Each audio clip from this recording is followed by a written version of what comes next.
February 1st, 1999, Dearborn, Michigan. It's just before 1 in the afternoon at the Ford River Rouge complex, the largest factory Henry Ford ever built.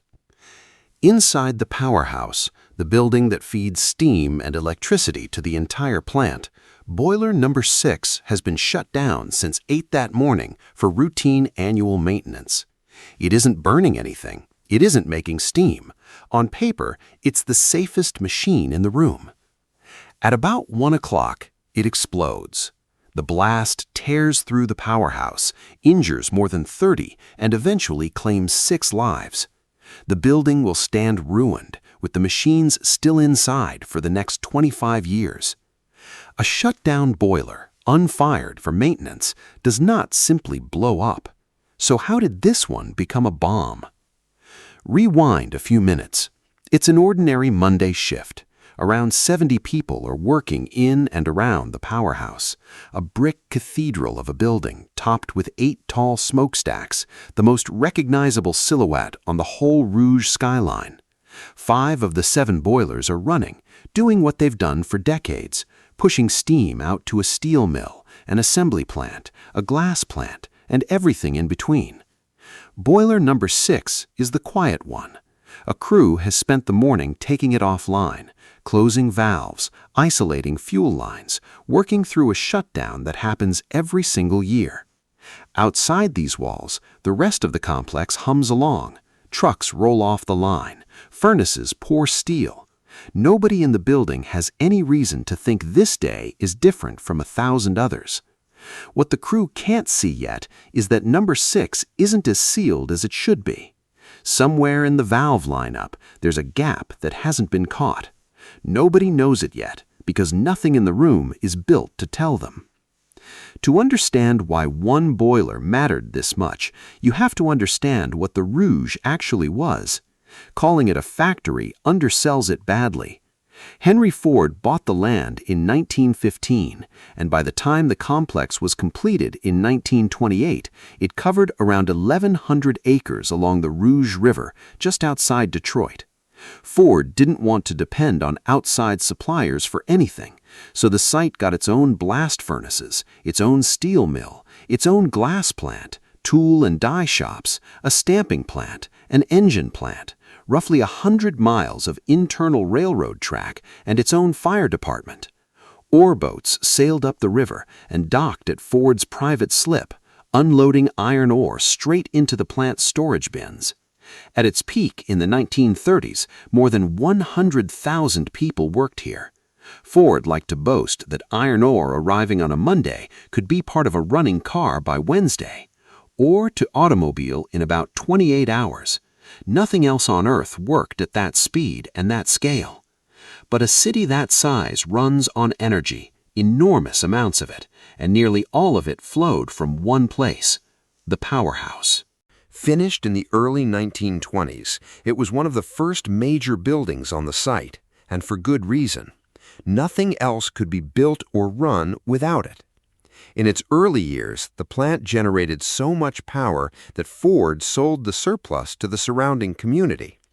8 smokestacks in a row, visible for miles, recognizable enough to become shorthand for the Rouge itself. By 1999, the powerhouse was jointly owned by Ford and Rouge Steel, the company that had taken over the steel operations when Ford spun them off in 1989, and about 140 people worked there. 2 owners, 1 building, and every operation on the site depending on what came out of it. Steam from the powerhouse heated the buildings, drove processes in the steel mill, and kept the assembly plant running. When the powerhouse stopped, the Rouge stopped. All of it. Which raises an uncomfortable question. What happens to a plant this size when the one building holding it all together has been running without a serious pause for almost 80 years? Inside the powerhouse sat 7 large boilers lined up in the same open building. Their job sounds simple: burn fuel, boil water, make high-pressure steam, and send it out across the complex. In practice, each boiler was a huge steel furnace fed by a mix of three fuels: pulverized coal, blast furnace gas piped over from the steel operations, and natural gas. Think of each boiler as a giant, permanently running stove. Fuel and air go in, a controlled fire burns inside the furnace chamber, and water circulating through the walls turns to steam. The whole system depends on one thing above all else. Fuel only enters the furnace when there's a flame there to burn it. That's why shutting a boiler down is a delicate job. You can't just turn a key. Crews have to cut off each fuel in sequence, physically isolate the supply lines, and then purge the system, meaning they flush out any fuel still sitting in the pipes so it can't pool anywhere it shouldn't. Modern boilers handle much of this automatically. Interlocks refuse to open a gas valve if conditions aren't safe. Flame scanners watch the furnace and slam the fuel supply shut the moment the fire goes out. Picture the gas supply as a row of taps feeding one room, and the shutdown as the job of making absolutely sure every single tap is off before anyone walks away. Miss one even slightly, and gas keeps trickling into a room that everyone has already agreed is empty. On a boiler, that room is a sealed steel furnace, and the only people who can catch a missed tap are either the humans checking the lineup by hand or the machines built to notice gas where there shouldn't be any. The boilers at the Rouge had been fitted with equipment of that generation decades earlier. By 1999, some of it was still doing its job. Some of it, as we'll see, had quietly stopped. And that gap between what the powerhouse had and what it should have had did not appear overnight. It was documented in writing for 12 years before the explosion. In 1987, Ford hired an engineering firm called Black & Veatch to study the powerhouse boilers. The firm's conclusion was blunt. The boiler control systems were outdated. Should be replaced. The price tag came to about $10.2 million. According to company records later obtained by investigators and reporters, an internal memo to the Powerhouse Operating Committee laid out a reason not to do it. Upgrading the boilers would have triggered a requirement to bring them up to modern safety codes. Leaving them alone did not. The recommendation didn't go away. Follow-up studies in 1996, 1997, and 1998 repeated it. In February 1998, almost exactly 1 year before the explosion, a second firm, Sargent & Lundy, looked at the same boilers and reached the same conclusion: replace the controls. Then there was the flame scanner, the device workers called the Fire Eye.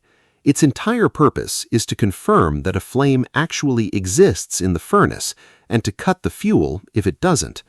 On boiler number 6, that device had been disconnected for years.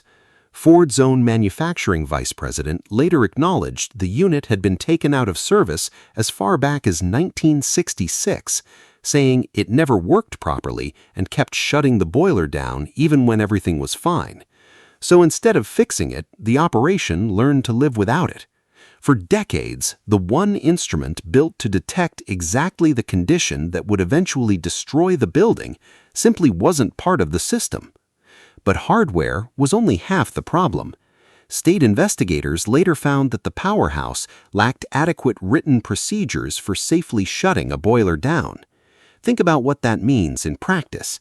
A job this dangerous, performed on equipment this old, and much of it lived in the heads of experienced operators rather than on paper. When veterans retired, their knowledge walked out the gate with them. Communication between the work groups handling different parts of a shutdown was found wanting too. One crew's assumptions about what another crew had already done could go unchecked because no shared document forced the question. And the building had a history that workers knew well. Men had been burned in a powerhouse incident back in 1986. A 1989 explosion in the area released asbestos, flooded tunnels, and killed 2 subcontract workers. In 1996, a worker's safety complaints about a turbine led to state citations and fines against the plant. A retired boiler operator with more than 40 years in the building later recalled watching time study men putt jobs in the powerhouse over the decades, thinning the crews that kept the old equipment in line. Workers described gas valves that leaked and had been reported to management repeatedly. On the day of the explosion, a set of replacement valves was reportedly sitting on a wooden pallet inside the plant, delivered but not yet installed. None of these things, on its own, was a death sentence.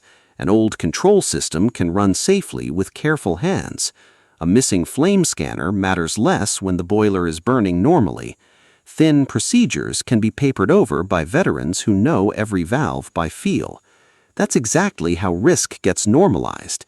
Each individual gap feels manageable, because most days it is. The morning of February 1st was the day the gaps lined up. 8 a.m., the crew begins the annual shutdown of boiler number 6. This is planned, scheduled work, the kind of overhaul the boiler gets every year. Nobody is improvising.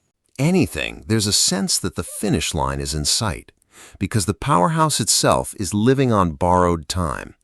A brand new energy plant is under construction nearby and is supposed to take over the load in 2000. The old building just has to make it through one more year. Through the morning, workers step the boiler down. The fires go out. The roar of number 6 fades from the noise of the room, leaving 5 other boilers to carry the plant.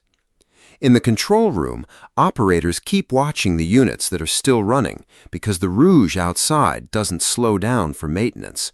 Steel is still being poured. Vehicles are still moving down the line. Steam demand doesn't take the day off. The furnace of number 6, still radiating heat from years of nearly continuous operation, begins its slow cool. So far, an ordinary shutdown. Ask anyone in the building and they'd tell you the dangerous machines are the 5 that are still lit. The critical fuel here is natural gas. It was actually the boiler's third-string fuel, used alongside coal and blast furnace gas, but it's the most dangerous one to leave unaccounted for. Coal dust sits where you can see it. Natural gas is invisible, drifts, mixes with air, and needs only a small ignition source once the mixture is right. By noon, the crew is working on exactly that problem. They're blanking the natural gas supply, physically sealing the line so no gas can reach the boiler. This is the step that's supposed to make number 6 truly, provably dead. Here's what the crew doesn't know. Somewhere upstream, the valve lineup isn't right. There is no flame scanner to notice that fuel and no fire don't belong in the same furnace together. That device had been out of service for years. There is no modern interlock to catch an improper lineup before it matters. Those were the controls 4 separate studies had said to replace. And there is no written procedure detailed enough to force a double check at exactly this step. Every layer that should have caught the problem simply isn't there. 12:58 p.m. The shutdown reaches its final stage, purging. To clear any gas left sitting in the supply lines, the crew opens the gas control valves so the lines can vent through the boiler on their way out. It's a standard routine step, done at the end of every shutdown like this one. But because of that improper valve lineup, something goes wrong the moment the valves turn. Instead of venting harmlessly, natural gas starts flowing into a furnace that is unfired but still holds heat from years of near-continuous running. Investigators were never able to agree on every detail of exactly how, whether it was the valve lineup alone or a miscommunication about which lines were truly isolated, but the outcome was the same. Within a minute or two, enough gas has mixed with the air inside that steel chamber to reach the narrow band where the whole volume can ignite at once. Somewhere in that heat, it does. At approximately 1 p.m., within 2 minutes of the purge valve's opening, boiler number 6 detonates. The explosion is not a steam blast. State inspectors would confirm it was a natural gas-fueled explosion, the furnace chamber igniting all at once. The force rips the boiler apart and tears through the powerhouse around it. A fireball rolls through the building. Superheated steam and burning debris follow. Secondary explosions go off as damaged lines let go. Sections of the roof come down. The lights die, and one of the loudest buildings in Michigan goes dark. One worker, 58-year-old Donald Harper, is killed almost instantly. Dozens more are burned or struck by debris. And in the middle of the smoke and the aftershocks, something remarkable happens. Workers who could have run the other way go back in.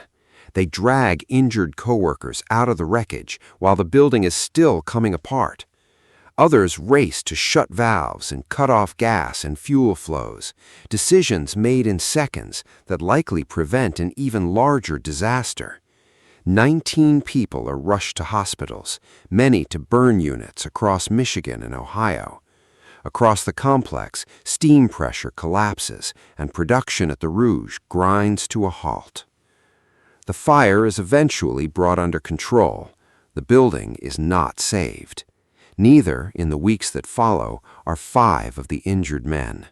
Cody Boatwright, Kenneth Anderson, John Arsenault, Ronald Maritz, Warren Blau. One by one, they die of their burns. The final toll?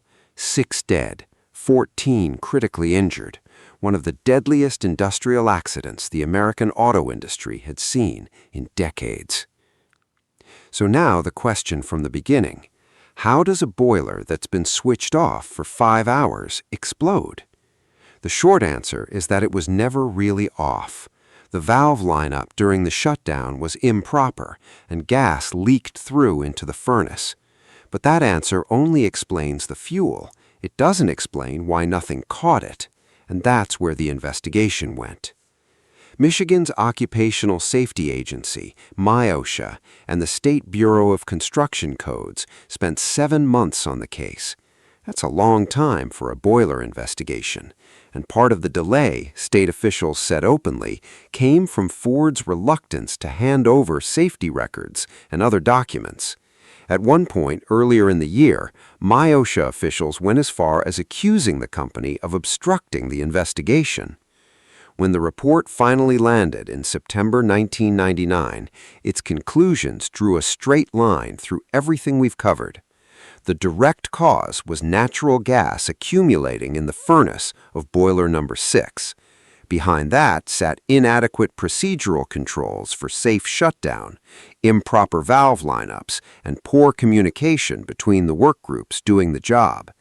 And behind those sat the years, the outdated controls that 4 engineering studies had recommended replacing, controls Ford chose not to replace, and which an internal memo cited by investigators suggests was partly about avoiding the modern safety codes an upgrade would have triggered.